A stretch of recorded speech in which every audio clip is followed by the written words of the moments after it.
Selanjutnya, Komisi Fatwa MUI Sumsel menyebut jika pemberian sanksi atau penarikan sertifikasi halal dari 9 produk makanan mengandung enzim babi masih menunggu kebijakan dari LL.POM MUI Pusat.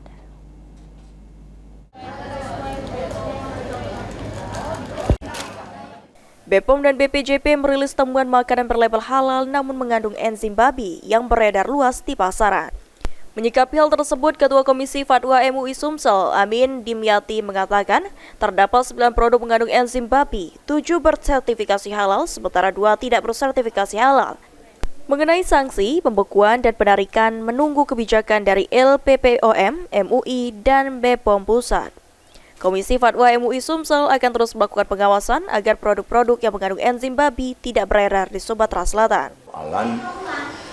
Pusat jadi masuk dalam urusan LPPOM atau BPPOM di pusat sana.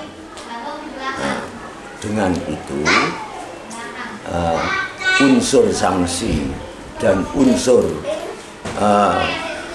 pembekuan, penarikan dan lain sebagainya itu tunggu saja unsur pembijakan dari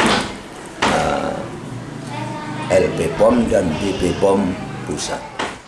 Maka dari itu, MUI Sumsel menghimbau masyarakat untuk lebih berhati-hati dan lebih teliti ketika berbelanja produk-produk makanan agar terhindar dari produk mengandung enzim babi. Ilham Wahyudi, PAL TV.